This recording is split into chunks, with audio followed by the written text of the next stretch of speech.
Well, Ralph, yeah, go ahead, introduce yourself. Yeah. Actually, I want to start with thanking two groups here. One is Konstantin for this great conference and giving me a slot after lunch. So that automatically gives you the connection to what I'll be talking about because you had a cafeteria experience. And also, I want to thank the caterer because he gave you that kind of experience that we will talk about here as well. And I want to thank Mike to make my time shorter because I'm nervous. Usually, I stand in front of students and I know they like me. Here, I don't know yet, so I'm nervous. Anyway, I'll talk about this a little bit. And before I do that, I want to tell you about a quote I came across when I was actually driving to a troubled plant that I was responsible for. And I was driving down to the plant, and I heard this quote on the radio. And I will never forget it. I really loved it. And the guy said, I don't remember who it was, so sorry. But he said, a lot of managers, most of the managers actually, he said in the United States, it might be true in Germany as well, in Germany, but he said most managers pay the people for the 2 hands they bring to work every day, and they use to work at the Gemba. And he said, and they all forget that they bring a brain for free. And I like that.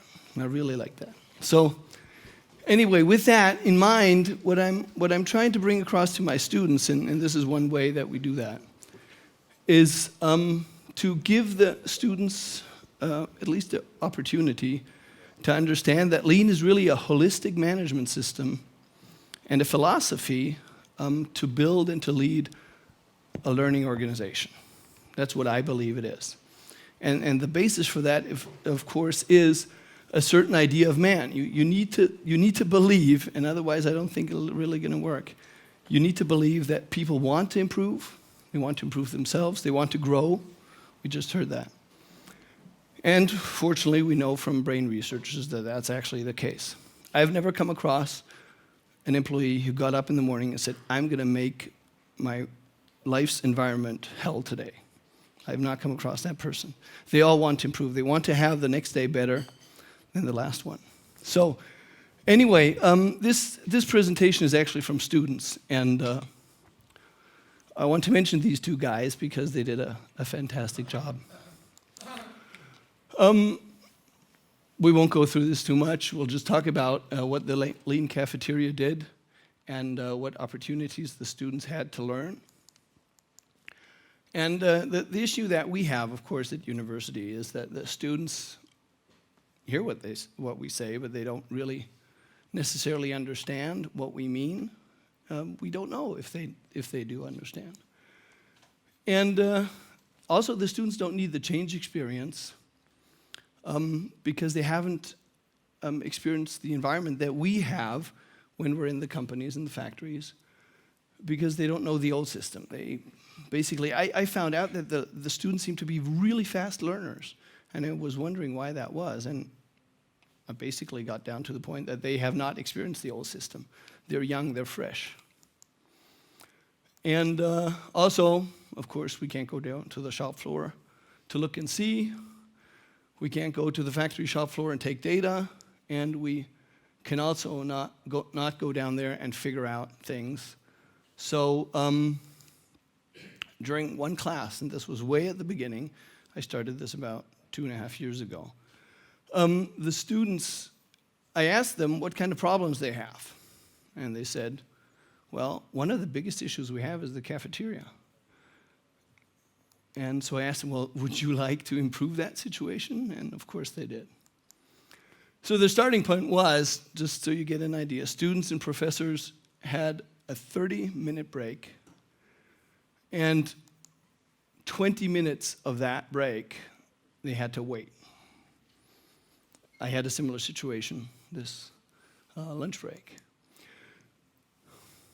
It shows itself having the students leave early, and the professors, of course, get upset. And also, professors are hungry because they can't take a meal. They can't go and eat. And I got pretty upset. And the students after the break that I didn't have, because I didn't have the time to get the meal, of course, they were suffering, unfortunately. So everybody's in bad mood, and the students set themselves a goal. They said, we want to fix this. And I didn't challenge them. I just asked, what goal do you want to set? I basically cut them free. And we started with a plan. This is following the Deming thinking. So the students went down to the cafeteria to take data. They looked at the queuing times, cycle times, and the overall lead time, throughput time. And then students looked at the problems they found and tried to figure out the root causes, also part of Deming's PDCA. So they did Pareto's, Ishikawa's, 5 Whys. Those are some of the tools that you know from Lean, and they have heard that. And they also interviewed the customers. They talked to other students and professors to find out what they like and what they don't like. And they also talked to the personnel. And the next step they did is they actually stayed outside of the counters. This was something that we needed to do because we couldn't really get involved in the caterers' processes easily. So we said, let's stay outside and still try to see if we can do anything. So the students tried to identify existing standards also, and there seemed to be none, which is something that's very common everywhere in every process. So they set themselves a goal, lead time reduction from queuing to seating, and they set the goal to 50%. It was unbelievable that they would set themselves that goal, but that's what they wanted. They needed that. And by the end of the semester, this was only 2 months, they had to go. They wanted to reach that. So they looked at their additional steps in the plan, part of the PDCA, and they started with some of the do's to see if they could implement some of those. So in subgroups, they went down and looked at the challenges, and then they came up with some ideas of how they potentially could improve. And what they found was the queuing system, the queuing time was not good because of the queuing system, and they found out that the position where the silverware was and the tablets were, the trays were, didn't really work out so well. And with all the different cycle times they had at the different salad station and those things, they found out that this is not balanced at all, an unbalanced system from a customer standpoint. And there were several bottlenecks. And the overall lead time, throughput time was just terrible because there were strange queuing processes at each step. And so they thought, well, let's try to see if we can do a one-piece flow in this overall process. So they changed, that was at least the idea, the pickup position of trays, and they moved it to the entrance of the cafeteria. And it created more space for the queuing system, which they also improved then. The customers could actually check their paying card at the time they picked up the tray because everybody was forced to go where you can check your balance of the card. Huge thing. Before, everybody was at the registers and they didn't have enough money on their paying card, so they had to go all the way back. They left their tray and they had a backlog like crazy. And everybody had to use the main entrance also, so we didn't have fish swimming upstream, as we called it. And then the pickup position of silverware was moved back behind the register, was one of the ideas. So we'll look at the layout. This was the layout, another tool you use in Lean, of course. And you can see that right here is where the trays and the silverware was right before the stations to pick up the food. So this area, they basically pulled apart, moved the silverware to the back and the trays way to the front, where this is where the long queue was. This is what the new layout was like. You see, there's no more trays there, just the Napkins are still here, and they moved the silverware and so on. So they changed these two areas only, really. New pickup position, you see here is the register. Small little changes. Also the queuing system. They had one long line for all 3 different meals. We had the similar situation here today. And you had to wait, even though there was maybe nobody else going to have your meal, you still had to wait because you just weren't there yet. So they basically broke it up into 2 lines. And this was all their idea. I was not involved a bit. And they said we need 1 queue for the high meal, for the high demand meal, and we need another one for the 2 others because they didn't have a lot of space. So they changed that. And this is what the new queuing system looked like. You see here a cost of maybe 20 euros or so. Actually, they just had to go down to the basement, and one of the students brought a rope from home. And it worked out really well. So also the handout process for the meal, it was a suggestion they gave to the caterer, and they said, well, why don't we have, because they had 2 meal handout stations where the customer would take the meal, and one where the caterer would give out the meal.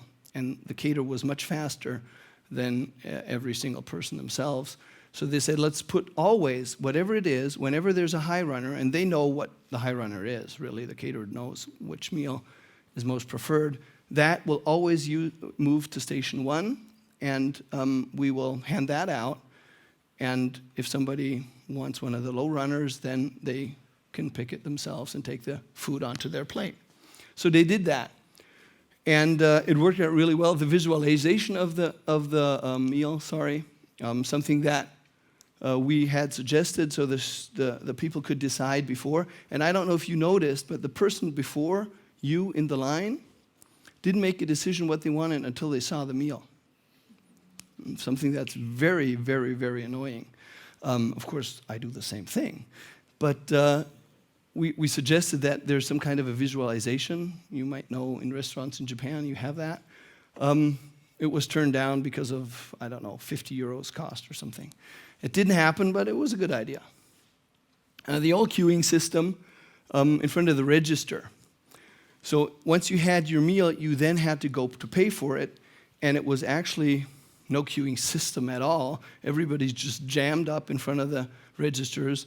And like in an Austrian, I ski a lot, and in Austria, everybody just tries to get on the chair, and the result is about 50%, sometimes 70% of the chairs are empty, even though there's a huge line. Because once you're there, you don't care if the chair is full. You just want to sit next to your girlfriend or boyfriend or whatever. So that's what we had, and we had we could see the data because the register actually registers how often it's used, and we could see that there were some, especially the middle ones, they weren't used at all, basically, because people, once they were up there, they just paid, they took their time, and they knew if you were next in line, you knew you will be in there soon, so you took the outside registers because it was nicer. So what we came up with, and I'm saying we, it was really the students, I was just the professor, so to say, but what they came up with is this American queuing system. You might know that from the Deutsche Bahn or the Post in Germany now, where you have one line, and then once you're at the front position, one of the booths will call you up.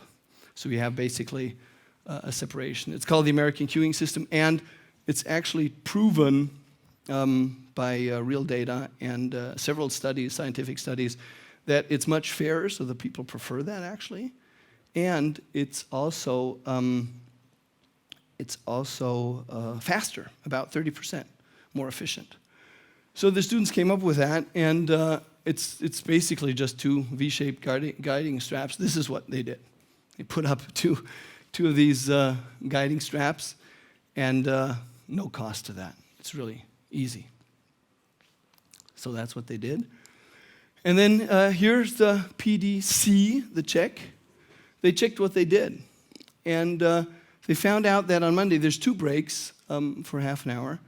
And you see here, they reduced the break time, the time they needed during the break to get their food from 20 minutes to 7, and the later break of the 2 from 19 minutes to 7 minutes. So it was amazing. It was just absolutely amazing how little a change in the behavior by having a different system that the students came up with would improve their situation. So Tuesday, same thing. Wednesday, Thursday. The students came up with this and they were very concerned because the data showed that there was an issue. And I said, no, show it, because it's real data and that's what happens, and a scientific study will show the true data. And here, what happened was all the meals were out that day. So you really had to wait until the cook came up with a new meal. But everything was really significantly improved. And if we look at the numbers, and I don't relate to numbers as much, but what you see here is, these are the minutes up here. This was the first calendar week where they looked at the initial situation. This was after the improvements, total improvements in minutes, and this is the improvement by percent. They came up with fantastic improvements, true data again, and overall for the first break, 56% improvement, and 53% for the second break. So, what did they do? Actually, in implementing these new standards and then making them really a solid solution, the feedback from the cafeteria personnel, and they weren't involved in this, which was a big concern to me, but they were really, really happy on the new queuing system that they saw on the other side, because now the customers weren't giving them a hard time for the issues. I mean, if you were waiting for 20 minutes and you finally were in front of that lady, you were in a bad mood, and they didn't enjoy that, and there was nothing that they could do about it. It was not their fault. But they usually, got some of the grief, which was not necessarily fair. But they really enjoyed it. They loved it. They thought this is fantastic, and they could not believe that this little project would improve their situation behind the counter so significantly. The new handout system that the students came up with, giving the high runner to the personnel and the 2 low runners to the customers, basically getting the food on their plate.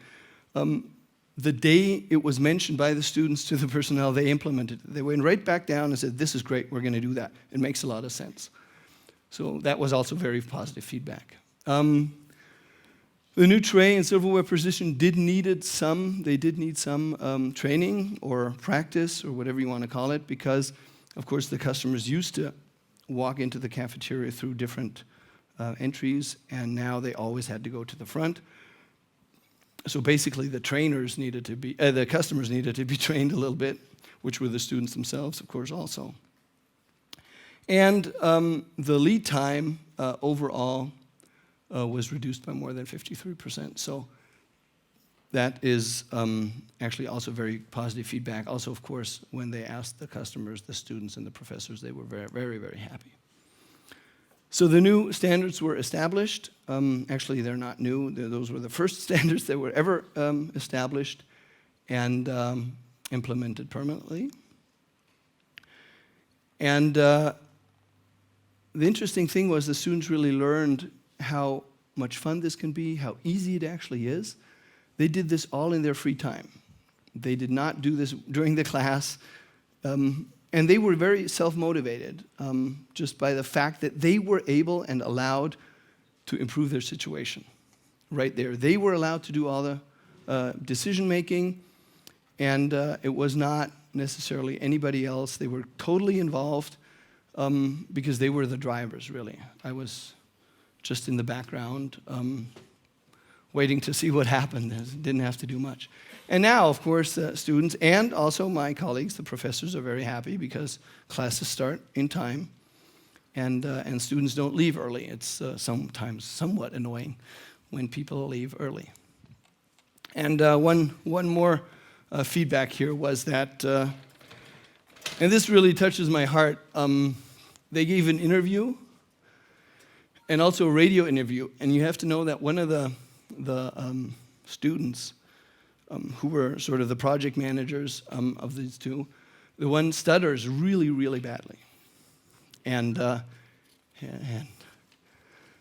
he gave a radio interview. It was unbelievable. So here, one last thing that I want to share with you is, because I said Lean to me is a holistic system, a management philosophy, and to me it goes down and goes back to Mr. Deming, who basically described organizations and the decision-making processes in organizations. And here's what most of the companies do. And if you look at SAP success, it's proof that they do this. The decision-making is actually done in this pattern, right? You give something to somebody, and then you say, oh, I have a problem, and the decision is made higher. Another proof is that managers get a lot more paid than employees do, because they're so important and because they make all these very important decisions. Therefore, they should be paid better. So this is that pattern in an organization.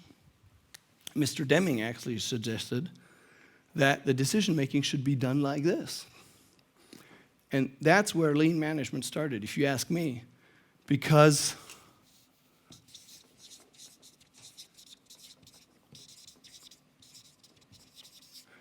what it is it's trying to push this down and put the decision-making where the problems are. The people who understand the problems the best. The people who have their hands in the added value process day to day. And this is true for services. This is true for hospitals. Actually, I'm very involved with a few hospitals in Munich. And that's where the decision-making needs to be for an organization to be successful. That's Deming thinking. This is the Deming thinking, if you ask for my interpretation of what Mr. Deming was trying to bring across. And therefore, if you want this to be successful, you need lean. There's not any system not known to me to make that happen. And therefore, actually, lean is a great tool, a great system, a great philosophy, has great tools that were developed by the people. And we know this about Toyota because it's the best research company probably in the world. They came up for their added value processes. They came up with all these tools, most of these tools. And it has all to do with putting the decision-making down to where it belongs, to where the problems are. Because this down here, as you know, is the Gemba and the added value process. So that was it. Thank you very much. Yeah. Thank you very much, Ralph. One question from my side at first. What's next? Will you apply a lean project to university administration? Yes, actually, it's funny Really? that you asked that, because I've been offered to do that, and I need to learn first a little bit more. I'm scared because somebody said this this morning already about universities. I don't know them yet very well. I've been in industry for 17 years, at the university only for about 3 years. And we need to see. But I have been offered by administration. And yes, it will definitely happen. There's absolutely no doubt that we will do this at some point in time once I feel a little bit more comfortable in my role. Okay, thank you very much. Good luck with that. Thank you. Okay. Thank you. And also I wanted to say, I want to thank Konstantin also for dragging me out into this world here at the conference and stuff, because otherwise I'd be, which I feel very comfortable with, I'd be sitting with my students and working in small groups and teaching lean, so thank you. Okay, yeah, you're welcome, Ralph. So any more questions? Yes, in the last row. I think the meal problem is a type of batch and queue problem, really. I mean, there's this peak in demand for meals at around noon, and obviously that creates the queuing problem. I wondered if the students came up with or contemplated any solutions that actually smooth out demand. I know with food it's difficult. You can't really smooth out demand for food over the day, but if they thought in that direction, because we at the moment actually in our company are actually facing a similar problem. Excellent question. Actually, you saw the two-break system. Was one break is at 11:45 to 12:15, and the other is at 1 something, or actually 11:15 to 11:30 to 45, and the other one is. It was actually a suggestion that the students made, not in this project, but in an earlier state, to the leadership of the university, and that was implemented as well. So yes, breaking it down to 2. The peak situation, though, didn't improve. They still had these 2 peaks, and they were just a little lower because there were a little less students. Overall, the overall time, for some reason, did not come down. They had 20 minutes, longest waiting time in the one break system that they had for 45 minutes, and the 2 30-minute breaks, they still had 20 minutes. So I don't really know why it is. The interesting thing, though, is that all of this is human behavior, all of it, because it was on the customer side. Everything was human behavior, and that's what the students studied, and they loved it. They loved it. They found this was so fascinating to study their own behavior, so to say, because they studied customer, student, and professor behavior. Okay, Ralph, thank you very much. Thank you. Thank you.